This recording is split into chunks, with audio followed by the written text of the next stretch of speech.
Some of the military is uncomfortable with it because it's so simple. I hate trade shows and I love them. The reason I love them is because My next guest spent 19 years as a primary caregiver for his wife while raising two small children. And during that time, invented a survival device that's now on US Navy submarines, fighter jets, SpaceX manned flights. It's saved at least 4 lives. He's built this on his patio. His first break came by faxing letters. Welcome to the Joe Show, Dr. Rob Yonover. thanks, Joe. Great to be here. I appreciate that. Take me to the moment. You're in a sputtering single-engine plane over the ocean Yeah, in Hawaii, going to work on a absolutely. volcano. And yeah, Right. I can't. I'm a surfer, and I moved here to get my PhD. I had a full offer to work on submarine volcanoes. And while I was here, we went in a Cessna, rented a small aircraft, and it was kind of sputtering. And I looked down, and all I saw was blue water. I'm like, wow, if we go down. I knew I could swim to shore, but my late wife wouldn't have made it, and the other two people wouldn't have made it either because it was a couple miles offshore. And I'm like, what do they have? And I know there's smoke signals, flares, sea dye. But all those last only a few seconds or minutes, then they go away. And I'm like, how are they going to see us? I started doing research. Turns out everyone in that position, if they lived through being lost at sea or on land, they always say the same thing. You flew right over me 4 times. Why didn't you see me? Because the reason they don't see you is, think about it. Your head is the size of a coconut floating in the water, or your head's the size of a rock on a mountain. It doesn't stand out. And then a couple of weeks later, I flew to Florida where I grew up, and Christo, the artist, had wrapped these islands of Miami in pink plastic, and it was fluorescent pink. When I flew over that, I'm like, wow, if I could just get a long tail of that pink plastic. And that was the seed that was germinated for years to figure out how to make it work. And it wasn't just a long piece of plastic. I had to make it not twist up and curl up.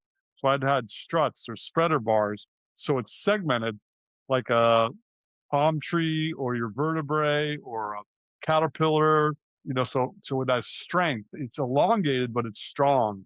And mm. and that happened before you were alive in the 80s, probably when I came up with it, and I've been working on it forever. And I'm the ultimate tortoise in the hare. You know that story, right?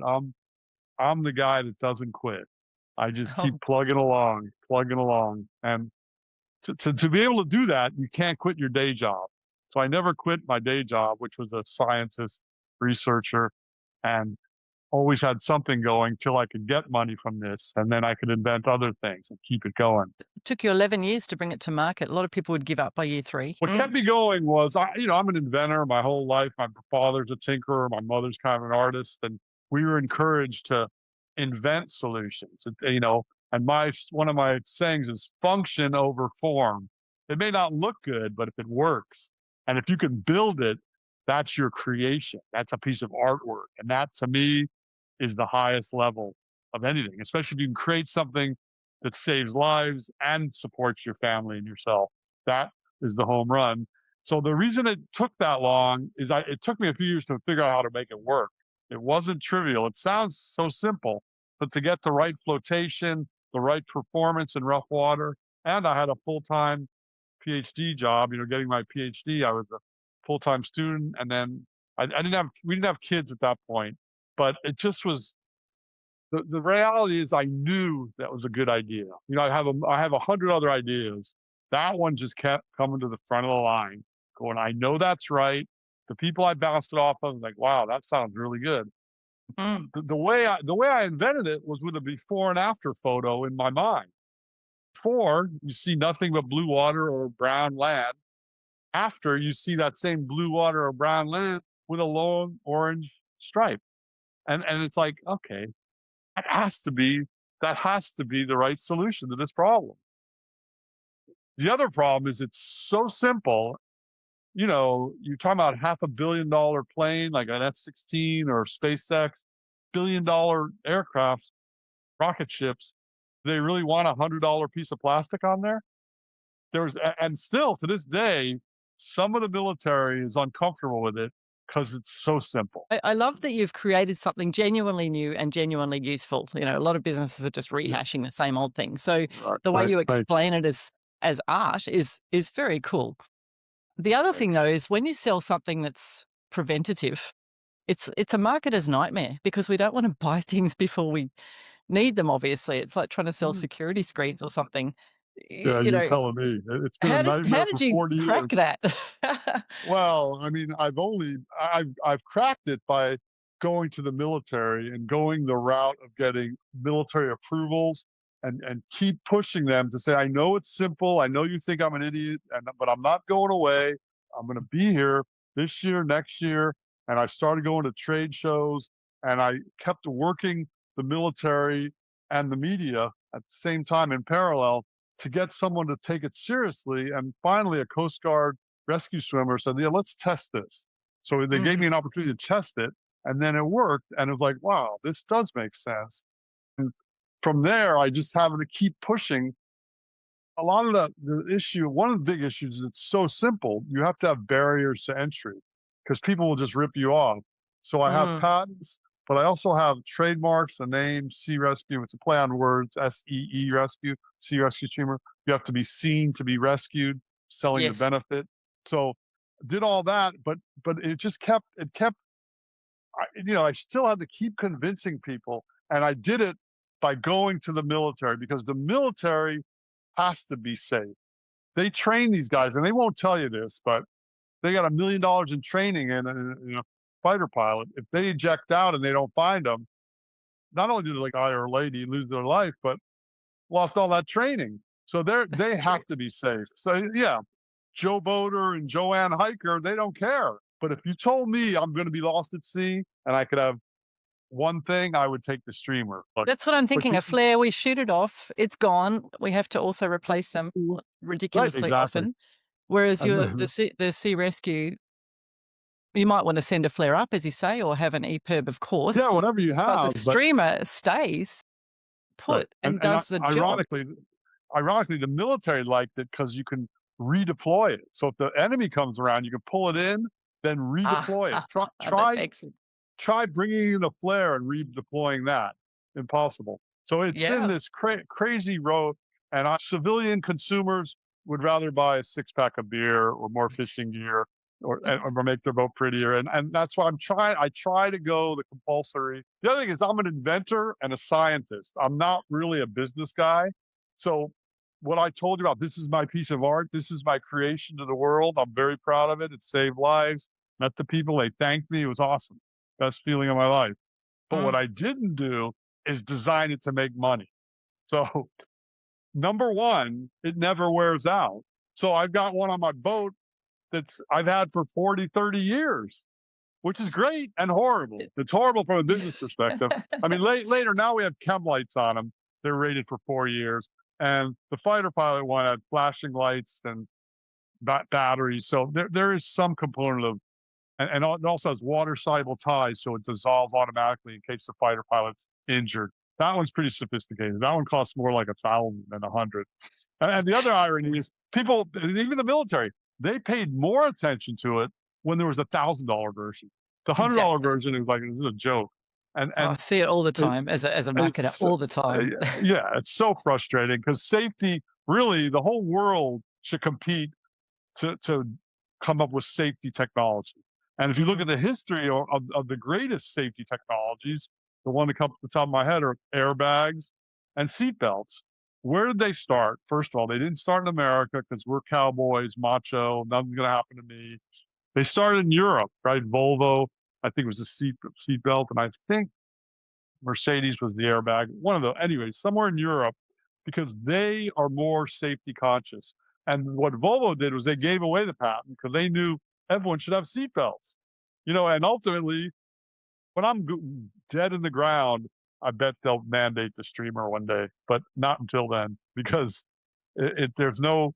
The other thing is people say, well, why don't you go for the insurance companies or the boat companies or the plane manufacturers? You know what? They don't want to ever talk about the possibility of being lost at sea. So they don't want to introduce safety gear when you buy some. I'm buying a boat today. What's the safety? What do you mean? I might get lost. The boat may sink. They don't want to talk about that.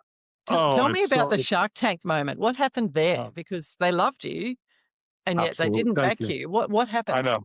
the same thing we're talking about. I think they were smart enough, and I made it kind of clear that it's hard to sell to consumers. And those guys, it was shocking how I still don't understand people. I have some people. I have a couple friends. One's a rock star. One's a mayor of a city in Miami, and they're very wealthy. And these guys at Shark Tanks are very wealthy. When is enough money enough, right? I'm trying to tell these sharks, you guys can feel this same feeling I did because we'll save thousands of lives instead of a handful of lives. And they just didn't care. They only cared about money.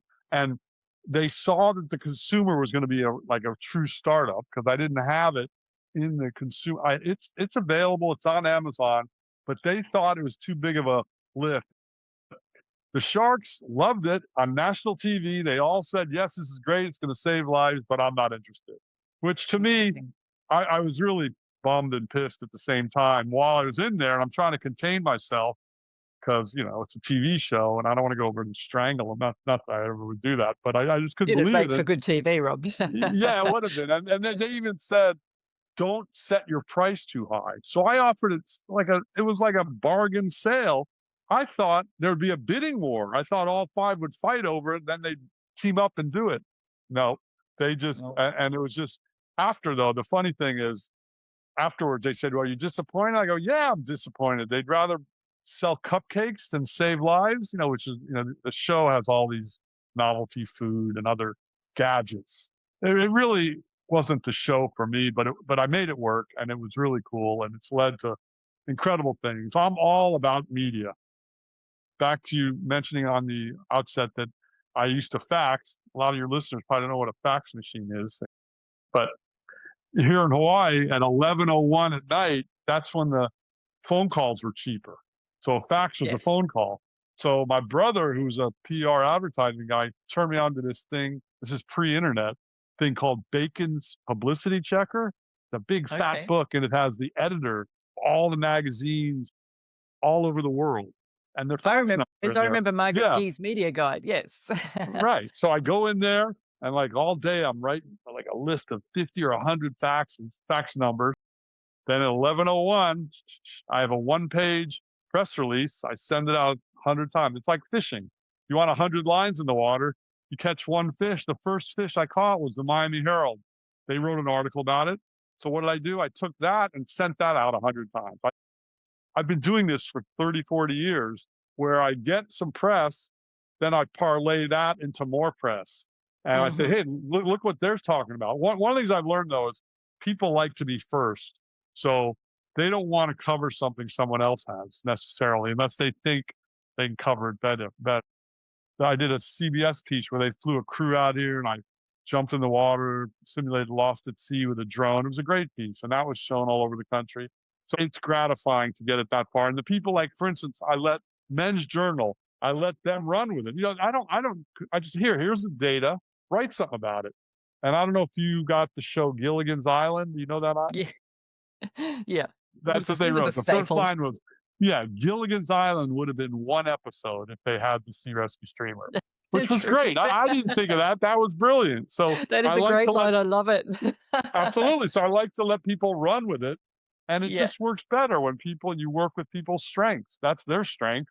My Yes. strength was inventing it. And now the way I'm propelling it nowadays is I'm embedded with an international survival technology military group. So every year I go to this meeting and all the military guys from all over the world come and they're survival experts. So there's life rafts, flight jackets, ejection seats. And I've been part of that group for 20, 30 years. They just gave me like the old man's award, which is kind of depressing and Oh, no. gratifying. I'm thinking they I'm need to the, install you at Anduril and see what you come up with there. yeah, I'm a lifetime member, which is it's cool. Anyway, basically, you got to get it in front of people multiple times, and Mm. also show them you're not going away. The first guys that saw me, first of all, I was 25 years old 40 years ago, so I'm a kid going to these shows, and I clean up good, I shave, I put a suit and tie on, but still, I'm a kid from Hawaii showing them a piece of plastic. They're like, "Get out of here!" And they all thought I would go away, and I'm not going away. So So for business owners wanting to get some visibility now, I mean, you've laid out exactly how you did it and Right. persistence and just get in there and just be that guy, Exactly. have a shave and take your piece of plastic and go and have a talk to them, you know? Exactly. Do you have any tips on how people should do that in the modern world? I mean, the principles Yeah. certainly carry over, don't they? Well, first of all, I hate trade shows and I love them. The reason I love them is because you can get in front of people on kind of even ground. So I Mm, can get in front of Lockheed Martin or someone big. And again, if I have a decent suit and I'm shaved and prim and proper, they'll listen to me for at least for 30 seconds. Then you can do mm, your elevator pitch. But that's really that is still the best way for me, a person like me who still has the verbal skills. The kids today, you got to work on your skills because of the phones. They're not used to talking to people, looking them in the it's eye. true. I had all those tips. My father was a sales guy back in the day, and he taught us about the firm handshake. You look in people's eyes. If you can't look in their eyes, look at the bridge of their nose. And Mhm. my own theory is I'm a polite pain in the ass. So I'm persistent, I and, love and, it. and even like Outside Magazine, I called them for 3 years before they wrote about me. I'm not Yeah. going away. I'm going to be polite and I'm going to be persistent because I believe that you first of all you have to believe in your product, your technology. I believe this is going to save lives. I believed it for 40 years. It has saved lives, which empowers me even more. So if you have that belief, and for me, it's my baby, it's my child. Much easier to live and breathe with it for 40 years and get shut down all the time because I knew it was right. So I was not going to be denied. I mean, I was repeatedly, and I kind of still am in the consumer world, but not denied. But it should be selling millions of dollars in the consumer, but it's not. Mm, So it's kind of, the military does better, but it's okay. I'm playing the long game, just like the tortoise and the hare. And my other thing is to absolutely keep your overhead as low as possible, mhm. minimal overhead, because people and my other advice, which is counter to everyone you talk to, do not take investors, do not take anyone else's money, because that shortens your life arc. Because it may work. Hey, you might take them, and even the Shark Tank. I'm glad they didn't give me money, because let's say Mark Cuban gave me $50,000 or $200,000 that I asked for. What would that do for me? Nothing, except he wasn't going to call me. Some 30-year-old assistant of his was going to be calling me every week saying, "How's it going? Why aren't you going to this trade show? Why are you building in Mhm. Hawaii? You should go to LA." Da da da da. I don't. I'm too old to take orders from people that are really junior. I love input. Creativity is my thing, but I don't really want to be bossed around. It's just Yes. so that's why my philosophy is you don't quit your day job so you can quit your day job, and that's the key for me. So this invention, I knew it was right, and I thought it would take a year or two. It's taken not 40, but I mean, like you said, it took 10 or 11 to get it launched, and then another 30 to really.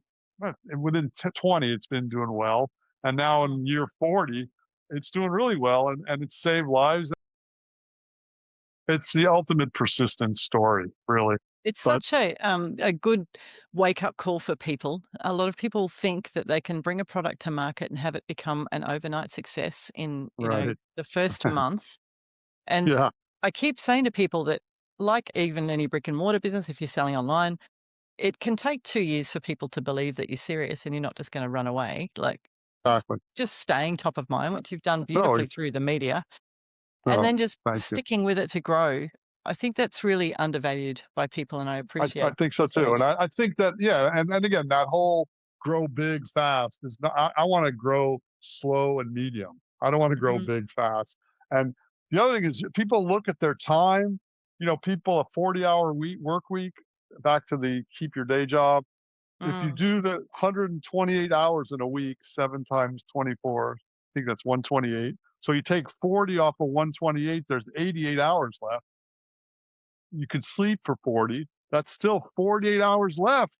So You you could can have get a a lot full-time done. job, nights, weekends, and you have to have the persistence and drive. And again, pick something that you believe in or that you enjoy, or something, because it's going to be a lot of work. And and the other thing I get approached all the time, and this, I just laugh at this point.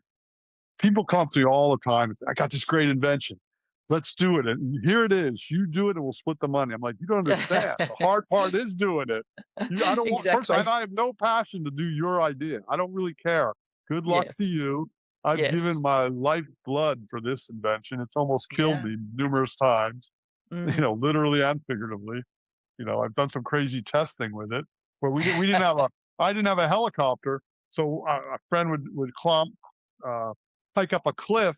We'd go around in the boat, and one night we were testing the fighter pilot version with auto deploy lights. So I didn't even have a boat because I wanted to go to this one spot in Hawaii where the cliff is right over. You get a nice aerial view for the photos, and man, it was scary. It was dark, and the lights didn't come on because Oh, the sense they didn't come on until it was really dark. I brought my son, and he was pissed off. I'm like, in the "Look, water. yeah, two of us on a surfboard." I said, "Okay, Oh. it's dark enough. You take the surfboard." So I'm swimming in the dark in a very sharky area. I mean, it's Mm. Australia, you know about sharks. I mean, and then we got in trouble with the lifeguard. They go, "What are you doing out there at night?" The whole because if you ask for permission, sometimes it's harder to pull these things off. Yeah, better to ask Yeah, forgiveness later. exactly. So it's been a crazy ride, and Yeah. How it's did you not do over. it? Just circling back to Cindy, a Yeah, lot of mums will say very proudly, and credit to them, I've built my business around raising my kids or whatever, and sure. more power to me. You've had your own set of challenges there. How did you do it? Oh God, people still don't believe it when I tell them because she was training. I was 37 years old. She was 37, training for a marathon. Started limping, and it turned out she went from limping and training for a marathon to a cane walker wheelchair within a year, and then lived for 19 years completely paralyzed from the neck down with our 7 and 4-year-old children at the time, which was just like a death sentence. Financially, it was just, I did it because, first of all, I wasn't bailing on her. I was totally in love with her, love with the kids. And also, I felt like we both had this great life. We were both superheroes on our own accord. And then we never really had anything really bad happen. So I thought, okay, this is the shit. This is what we got. So deal with Mm, it. And I take every challenge as a challenge, and I kind of got empowered by it. And like, okay, like I just said about the 128 hours a week, I could do 40 hours of work, 40 hours of caregiving, 40 of sleep, and also parenting. Somehow it added up. My kids mm, were great, and we kind of normalized the wheelchair. It became like a toy. My kids could pop wheelies on it. Just kind of the whole. I actually wrote a book about it because as a guy inventor, as a caregiver, when the New York publisher looked at the book, they said, "This is fantastic, but we can't find a picture for the cover of a man pushing a woman in a wheelchair." 99% of the time, it's the other way around. So they ended mm. up not even using it. But I have all these little tips, and I just took it. I'm an inventor, scientist, innovator at heart.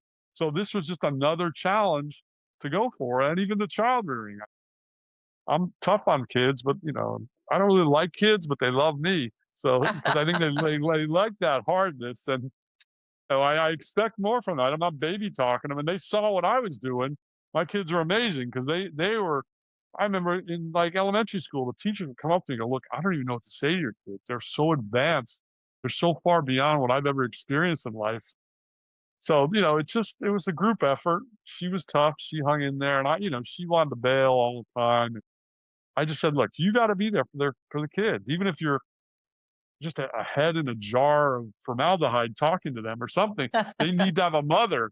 And she lasted till she was 55. And that was really a blessing for me because I needed help and just to be a family unit. It was not your typical family unit, but it was our family unit. And it was just, yeah, the lucky thing was that license agreement. Not lucky.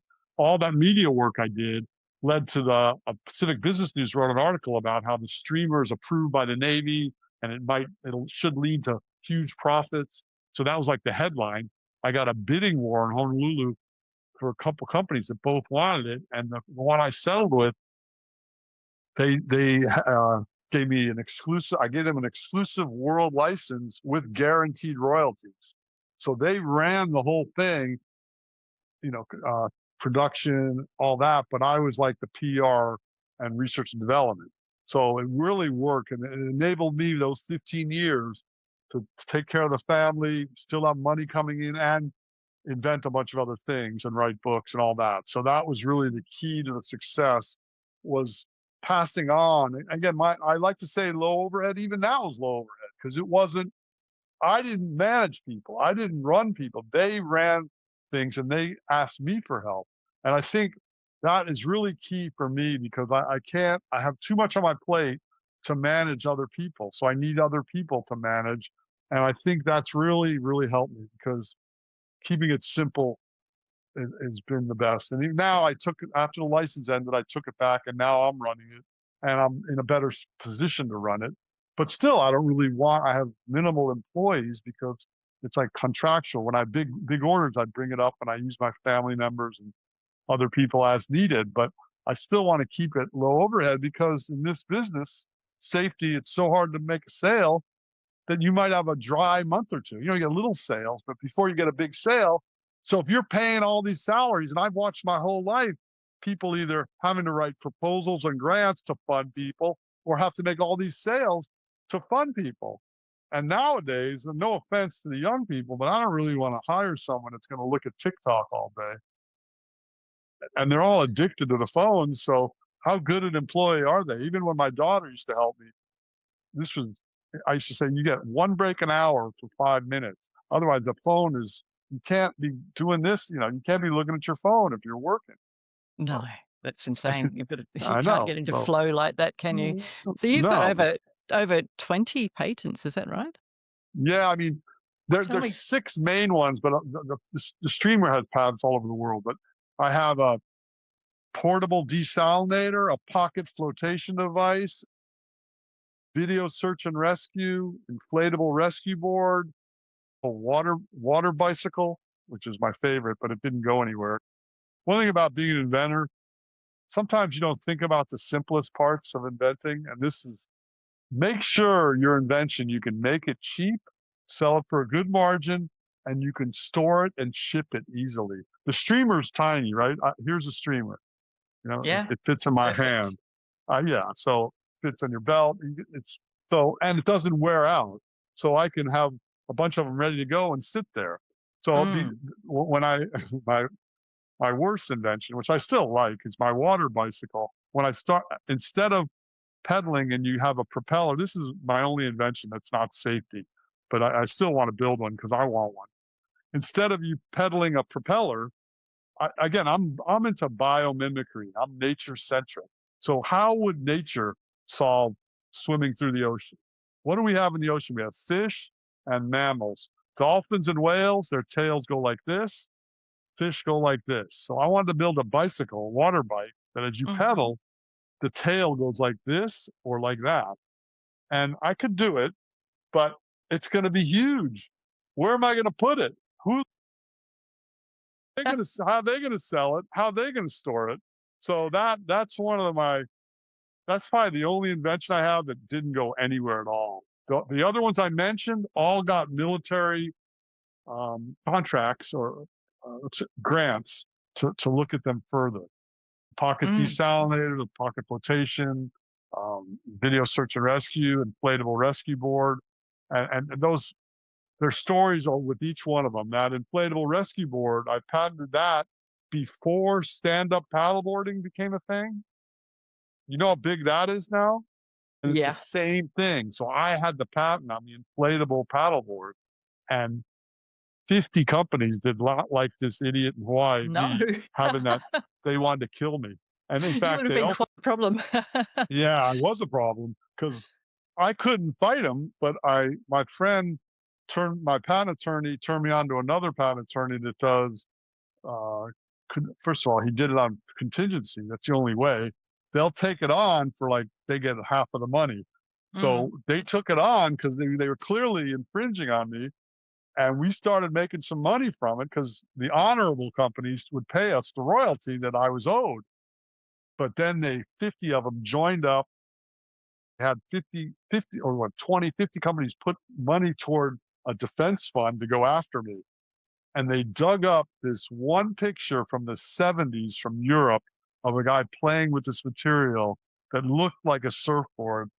And in the patent world, there's a thing called prior art. So that Yes. means someone had done it before, sort of. It wasn't enough to get rid of my patent, but it was enough to scare my contingency attorney to say, I don't want to fight this because it's my money I'm fighting with.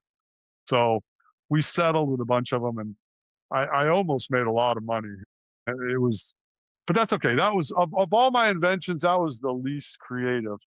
Mm. I saw that material at a trade show.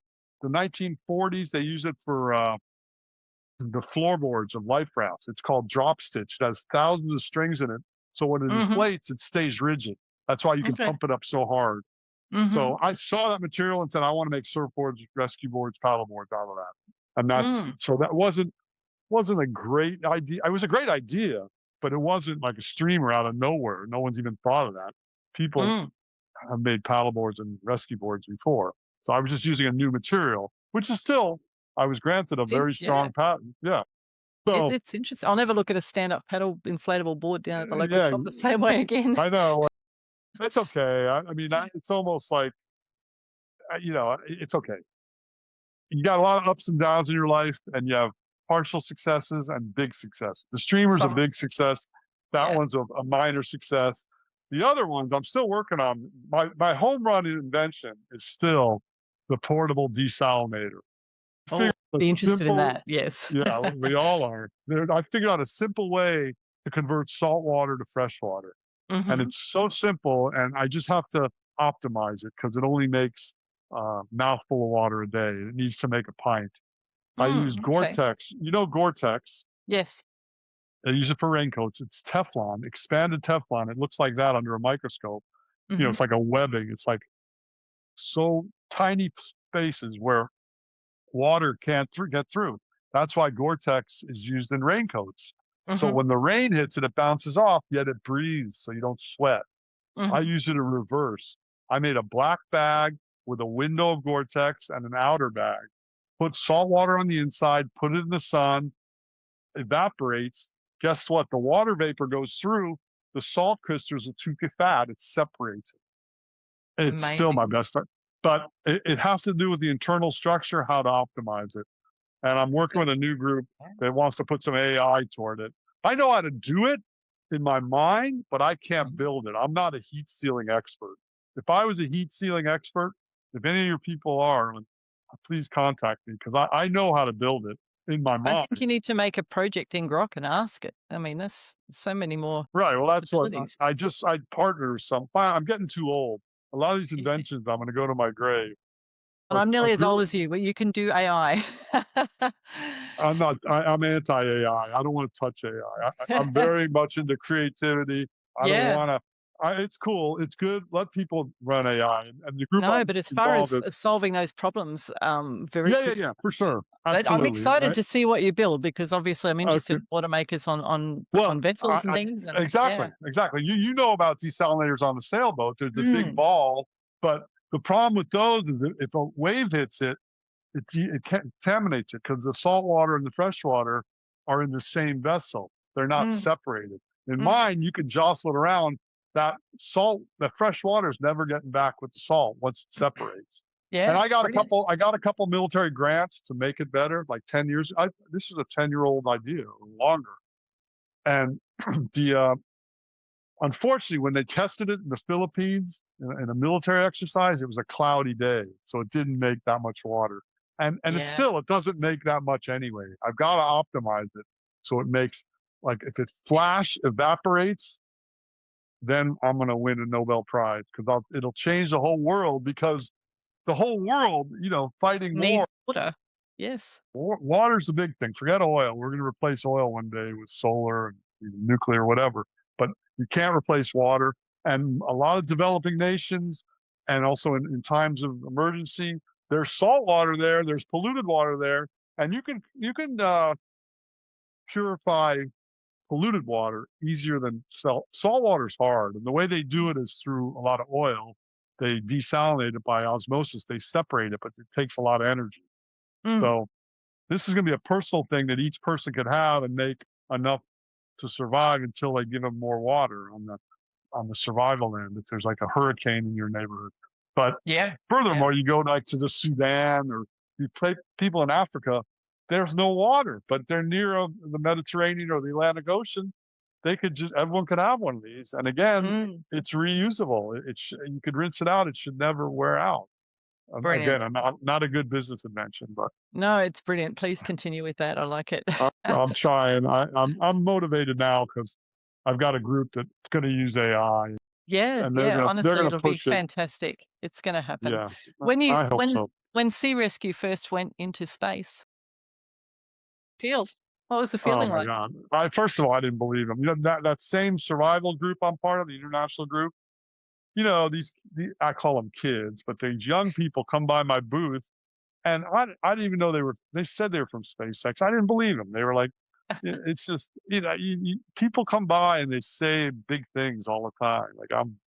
And they're just young people came by the booth and they saw how I was situated in this industry. It's an accepted piece of gear, the sea rescue.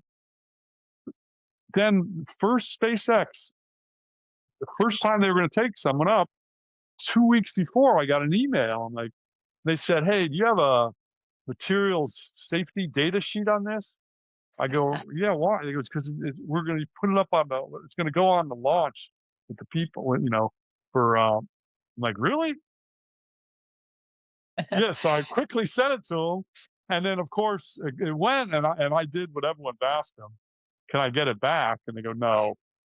I mean, I think they don't even tell me what's going on, but it goes up again because it's reusable. I think the same one goes up and down. Yeah, But I'd like to have the one that went to space. That would be awesome. so. That was such a thrill, and I really I still can't believe it. And to me, it's a validation. That the most sophisticated rocket ship in the world has to have my $100 piece of plastic Love because it. when they ditch, if they get separated in rough water, and just like yesterday, NASA just sent guys to the moon. Those guys contacted me too. Mhm. Artemis. I'm not sure if it's on there or not. It may be because Oh, they it'd were be lovely. interested also. Yeah, they won't. It's Fantastic. hard to know. They don't really. It's hard. Everyone bugging them to get their stuff on it, so it has to be them contacting you. So Mm, maybe at the next yearly event that I go to, they'll come by. But the other thing about you asked earlier where my stuff is in the world, and I don't really know because my business model for this safety gear in the military sector and in the retail sector is to have reps all over the world. So I have reps in Japan, Singapore, Canada, all over. But I have U.S. reps that do international safety business, and they buy from me, and they don't want to tell me where they're selling it. And I understand it because, and actually, I had a bad experience. My former licensee made a almost fatal decision years ago.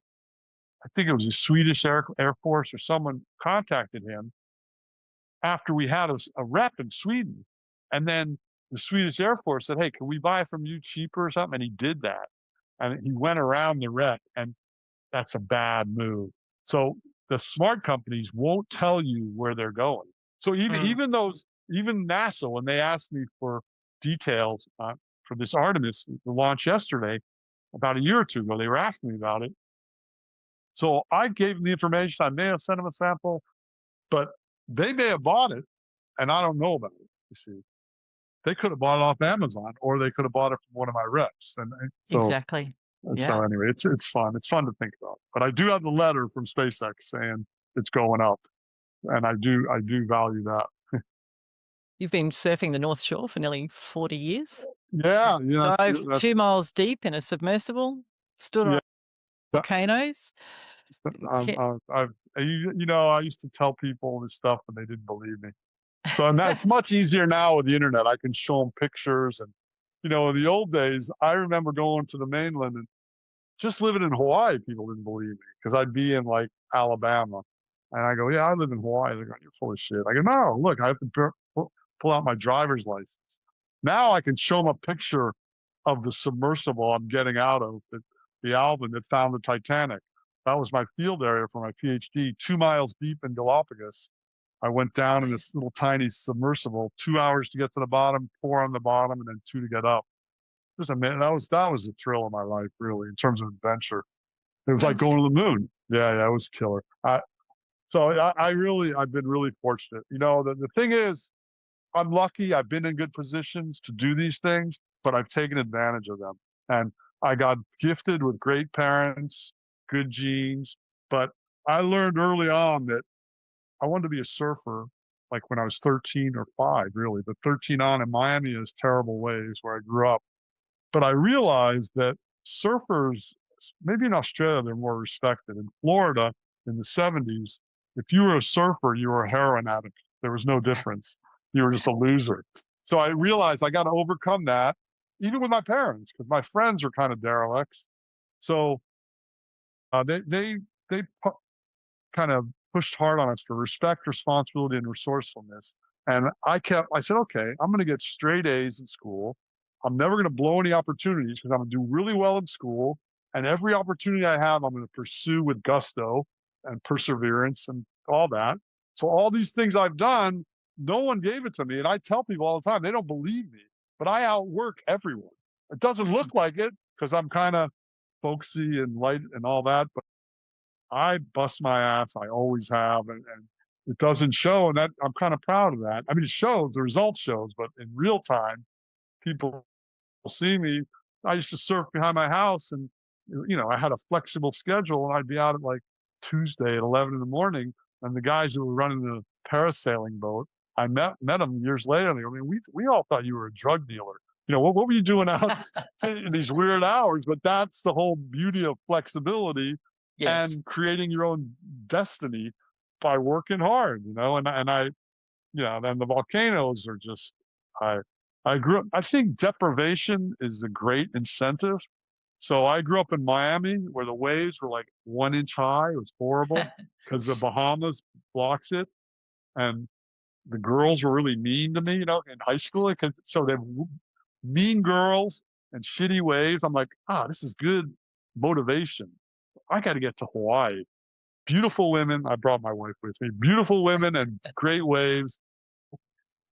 It's almost like the carrot and the stick. I'm always going forward, and it's like, what do you need to do to improve your life to where you are in your dream space. So I kind of knew when I was young what I wanted to do. It's just how am I going to get there, and how to get there like honorably, versus I don't want to be a drug dealer. I want to be respected and achieve. But it's been and then the whole caregiving on top of it. It was like, Jesus, what else are they going to throw at me? And my other buddies say, man, another test? How many tests do you have to take? And it's true. My whole life is just a test. I got a bachelor's, a master's, a PhD. I did a postdoc test, tests on the streamers, approvals, tests with my family, my kids. It's just ongoing. And that life is full of tests. And some people run toward them. There's some people run away from them. And I, I'm tired of them, but I understand that you have to jump through hoops no matter where you are. Recipe for resilience, that's for sure. And Oh, yeah. work ethic and determination and just keep showing up, I think, is a fantastic inspiration, Rob. Absolutely. Where Thank can you. people find you online if they want to buy Sea Yeah, well, Rescue or read your Sea books? Rescue Streamer or Amazon. I don't know if you have Amazon in Australia, We right? do. We do. And just Rob Yonover. I'm all over the internet. I'm not the greatest social media guy, but what I do is post stuff. Post like what we're doing. We'll be on there eventually when you give me the link. And, but if you go to Amazon, there's Hardcore Inventing is my invention book. Caregiver Survival Guide is my caregiving book. Hardcore Health is the compendium to hardcore inventing and caregiver. Because if I didn't take care of myself, that was the other thing I realized early on is my wife can't move. I've got little kids. I cannot afford to get sick. And I surf in my heyday. I'm down to like 20-foot faces now, but I used to surf 30-foot face waves. I don't want to die up there. So I'm always training, nutrition, always again, outworking everyone, but not to compete with everyone. I compete for myself. I prefer to surf alone and fish alone. And then I'm really big on outreach education. I love trying to inspire kids for creativity and science. I wrote a book with my co-author. She's a great. She has like 30 books, and several are award-winning. It's called. I forgot already. No, it's called Brainstorm. Brainstorm Islands. That's the name of my children's book. It's really cool, and it's kind of like Fantastic. remember Curious George. Yes. It's kind of like that. It was supposed to be a series. I'm still waiting for that to take off, but it's me and my dog. We get in trouble, and I invent my way out of it with my dog. So We'll it's a definitely have lot to of put a fun. links directory in the description for the episode. Yeah, I but love it's it. just if you just go to Amazon and put my name, It's you'll great. see all that stuff or Yeah. online.